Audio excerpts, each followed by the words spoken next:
स्वागत है दोस्तों।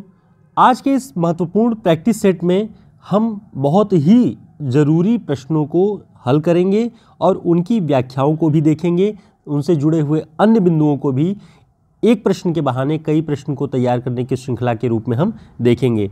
तो आज की ये क्लास 11 फरवरी की क्लास है। पहला प्रश्न देखते हैं। पहला प्रश्न है, गांव में रहते हुए बाढ़ से घिरने, बहने और भंसने भोगने का अनुभव कभी नहीं हुआ। यह कहने वाले रेणु को किस शहर में पहली बार ऐसा अनुभव हुआ? ऑप्शन भागलपुर, दरभंगा, पटना, गया। तो इसका सही उत्तर क्या है? इसका सही उत्तर है पटना। दरअसल ये जो पंक्ति ऊपर लिखी हुई है ये फणेश्वर नाथ रेणु के रिपोर्टाज ऋणजल धंजल में आई हुई पंक्ति है और उसमें जो बाढ़ की स्थितियां सन 1975 के बाढ़ की बातें वो बताते हैं। उसमें पहला ही शीर्षक से उन्होंने लिखा है कुत्ते की आवाज़, और उसमें उन्होंने ये बताया है कि बाढ़ में गांव में रहते हुए उन्होंने इस तरह का अनुभव नहीं देखा है, बाढ़ में धंसने भोगने का। ये शहर में आए तब उन्हें ऐसा देखने को मिला। ये सारी बातें इसमें लिखी हुई हैं। हम आपको पढ़ के सुनाते हैं कि वह तो पटना शहर में पहली बार ऐसा कब हुआ?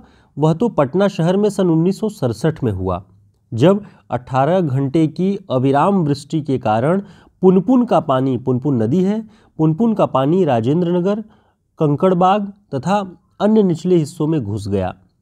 ये बात ऋणजल धंजल में आई हुई है और उत्तर प्रदेश असिस्टेंट प्रोफेसर भर्ती परीक्षा की तैयारी करने वालों के लिए बहुत उपयोगी है। आगे उन्होंने लिखा कि अर्थात बाढ़ को मैंने भोगा है शहरी आदमी की हैसियत से। गांव में थे तब ऐसा नहीं उन्होंने कभी झेला, लेकिन शहर में आने के बाद पटना में जिस तरह की अव्यवस्था थी, पानी के निकासी की समस्याएं, उसकी वजह से शहरों में बाढ़ की स्थितियां और बढ़ गई, वो उसमें दिखाई पड़ता है। आगे भी लिखते हैं कि इसलिए इस बार जब बाढ़ का पानी प्रवेश करने लगा, पटना का पश्चिमी इलाका छाती भर पानी में डूब गया। ये पंक्ति महत्वपूर्ण है, ध्यान रखिएगा, ऋणजल धंजल की है। अगला प्रश्न देखते हैं। उपन्यास और उपन्यासकार की दृष्टि से कौन सा विकल्प सुमेलित है? आपको सुमेलित विकल्प ढूंढना है। पहला है अनामदास का पोथा भगवती चरण वर्मा, ये गलत है, हजारी प्रसाद द्विवेदी जी का ये उपन्यास है। धूर्त रसिक लाल राधा कृष्ण दास, ये गलत है, ये लज्जाराम मेहता का है। जहाज का पंछी ये इलाचंद्र जोशी का है, जैनेन्द्र का नहीं, ये गलत है। नीला चांद ये शिव प्रसाद सिंह जी का उपन्यास है, ये सही है। तो सुमेलित विकल्प आपका ये हो जाएगा। आगे देखिए, ये इन उपन्यासकारों के नाम भी आपको बता दिए गए हैं, ध्यान रखिएगा, ताकि ये उपन्यासकारों के नाम कभी पूछे तो आप उसे कर सकें। दोस्तों, हमारे महत्वपूर्ण प्रैक्टिस सेटों का संकलन हिंदी साहित्य के इतिहास का शॉर्ट नोट्स आचार्य रामचंद्र शुक्ल, बच्चन सिंह और नगेंद्र के आधार पर ये बनाया गया है। हमारा हिंदी साहित्य का शॉर्ट नोट्स सभी प्रतियोगी परीक्षाओं में समान रूप से उपयोगी है, TGT, PGT, assistant professor, UGC net सब के लिए। और दूसरा हमारा महत्वपूर्ण नोट्स जो तैयार है वो उत्तर प्रदेश असिस्टेंट प्रोफेसर परीक्षा जो यूपी हायर की परीक्षा होने वाली है अप्रैल में, उसमें लगी हुई गद्य पुस्तकों, साथ ही कुछ महत्वपूर्ण काव्य जो पुस्तकें हैं उन पर एक शानदार ये नोट्स है, बहुत उत्कृष्ट नोट्स है जो कि आपके लिए तैयार किया हुआ है।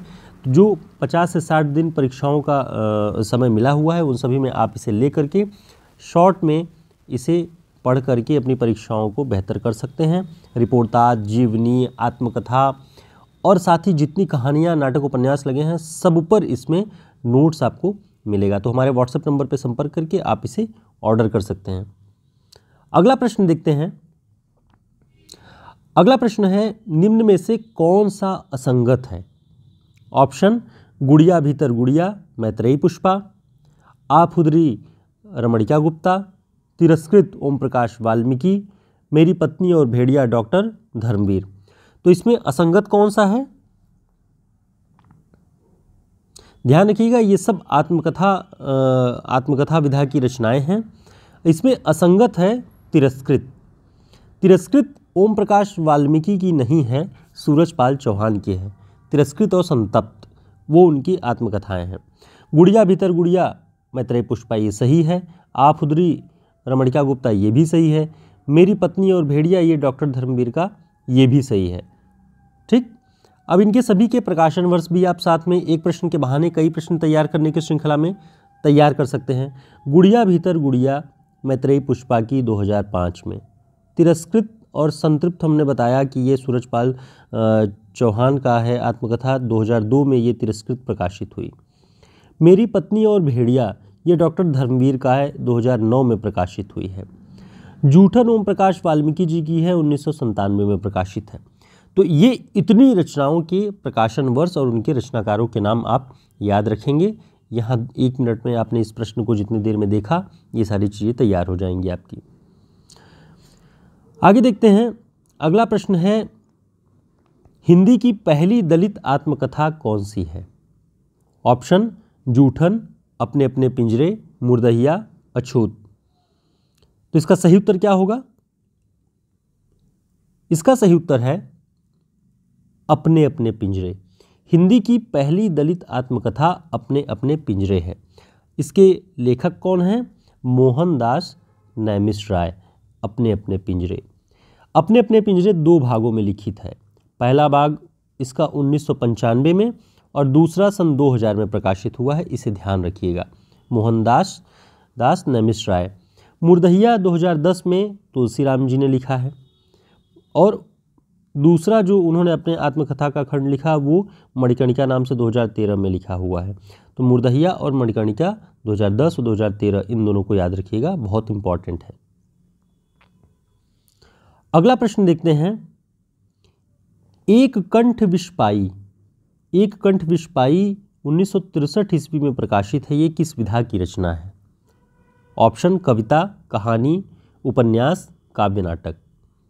तो इसका सही उत्तर क्या है? इसका सही उत्तर है काव्य नाटक। एक कंठ विषपाई 1963 में काव्य नाटक के रूप में किसने लिखा? दुष्यंत कुमार जी ने।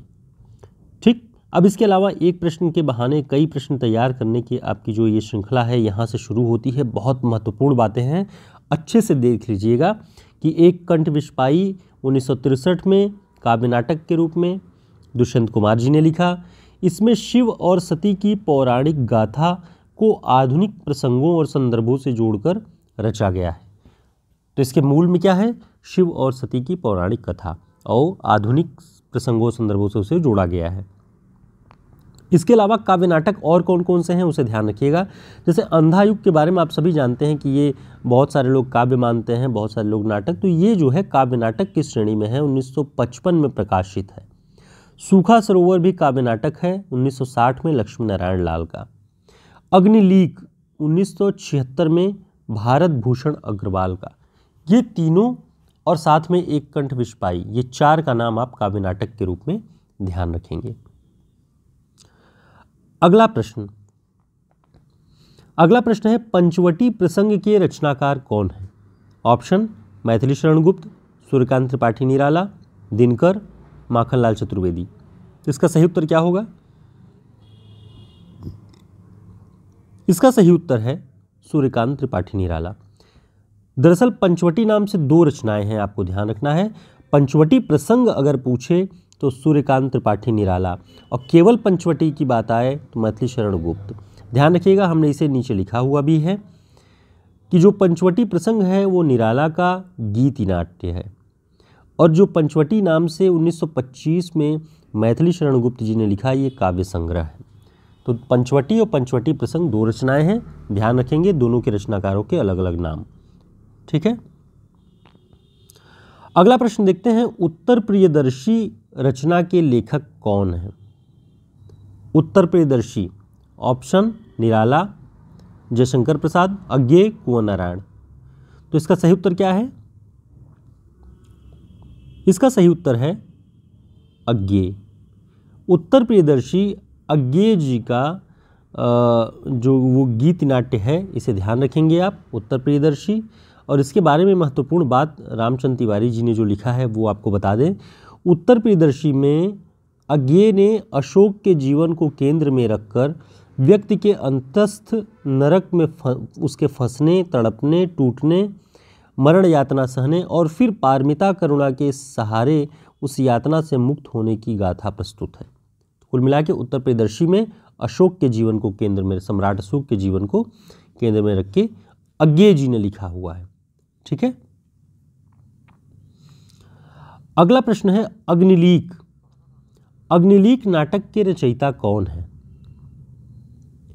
ऑप्शन सर्वेश्वर दयाल सक्सेना, धूमिल, भारत भूषण अग्रवाल, प्रभाकर माचवे।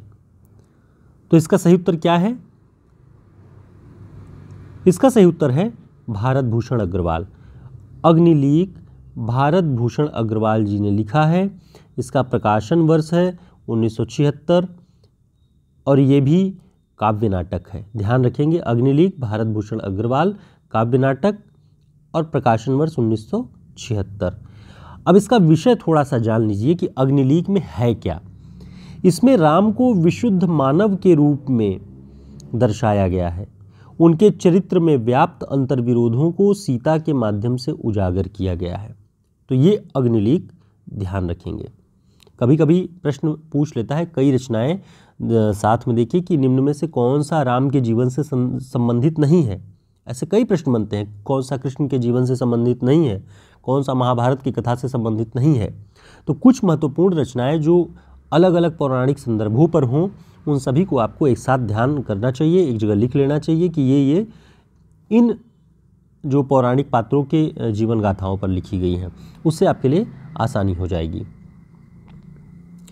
अगला प्रश्न देखते हैं, बादल की मृत्यु किस विधा की रचना है? बादल की मृत्यु। ऑप्शन गीति नाट्य, नाटक, प्रबंध काव्य, एकांकी। तो इसका सही उत्तर क्या होगा? इसका सही उत्तर है एकांकी। बादल की मृत्यु एकांकी विधा की रचना है। अब इस बादल की मृत्यु को लिखा किसने है? तो ये बातें एक प्रश्न के बहाने कई प्रश्नों में आप यहाँ पे कई सारे पॉइंट्स इसके बारे में जानेंगे कि इसका प्रकाशन वर्ष 1930 है। बादल की मृत्यु, इसके एकांकीकार कौन है? राम कुमार वर्मा। तो ये एकांकी विधा की रचना है, ये भी ध्यान रखना है। 1930 में है, ये भी ध्यान रखना है। राम कुमार वर्मा का नाम ध्यान रखना है। और पश्चिमी नाट्य विधान का पूरा ध्यान रखकर बादल की मृत्यु को लिखा गया है। रामचंद्र तिवारी जी ने अपनी पुस्तक में ये बात लिखी है कि पश्चिमी नाट्य विधान का जो भी पैटर्न है उन सभी को ध्यान में रख के बादल की मृत्यु की रचना राम कुमार वर्मा जी ने की। राम कुमार वर्मा जी को हिंदी एकांकी विधा का जनक माना जाता है, बहुत महत्वपूर्ण बात है। और इनका एक प्रसिद्ध एकांकी संग्रह है, वो ध्यान रखेंगे, पृथ्वीराज की आंखें, 1938 में। तो एक प्रश्न से देखिए आप कितने प्रश्नों को यहाँ तैयार कर सकते हैं एक साथ। ये ट्रिक अगर आप आजमा करके कोशिश करते हैं तो बहुत आसानी से कई सारे प्रश्न आप तैयार कर लेंगे। राग दरबारी उपन्यास का नाट्य रूपांतरण करने का श्रेय किसे जाता है? राग दरबारी श्रीलाल शुक्ल जी का उपन्यास है और इसका नाट्य रूपांतरण किसने किया? ऑप्शन गोपाल राय, मंगलेश डबराल, गिरीश कर्नाड, स्वदेश दीपक। तो इसका सही उत्तर है गिरीश कर्नाड। गिरीश कर्नाड जी ने रंगनाथ की वापसी नाम से राग दरबारी उपन्यास का नाट्य रूपांतरण किया। तो दोस्तों ये सारे प्रश्न हमने आपके लिए काफ़ी कलेक्ट करके अलग अलग जगहों से जो इन सब के बारे में महत्वपूर्ण तथ्य थे वो एक जगह किया, ताकि जब आप एक प्रश्न तैयार करें तो उसके इर्द गिर्द बनने वाले या उनसे जुड़े हुए अन्य तथ्यों को भी आसानी से समझ सकें। कुछ प्रश्नों की व्याख्याएं, उनके जो मुख्य कथ्य हैं वो भी हमने आपके लिए उपलब्ध कराए। महत्वपूर्ण आत्मकथाओं के सन भी आपको उपलब्ध कराए, ताकि एक ही क्लास में आप उन सारी चीज़ों को समझ जाएं, अलग अलग जगहों पे आपको दौड़ना और भटकना न पड़े। तो हमारे इस नोट्स को प्राप्त करने के लिए आप हमारे व्हाट्सएप नंबर पर संपर्क कर सकते हैं। TGT, PGT, assistant professor, UGC net, प्रवक्ता परीक्षा सबके लिए समान रूप से हिंदी साहित्य का शॉर्ट नोट्स उपयोगी है। और उत्तर प्रदेश असिस्टेंट प्रोफेसर भर्ती परीक्षा के लिए ये गद्य रचनाओं पर आधारित ये नोट्स, 100 पेज का नोट्स आपकी परीक्षाओं में आपकी बहुत मदद करेगा। तो आज ही अपनी प्रति बुक करने के लिए हमारे व्हाट्सएप नंबर पर संपर्क करके ऑर्डर करें। फिर मिलेंगे एक नई क्लास में, तब तक के लिए नमस्कार, शुभकामनाएं।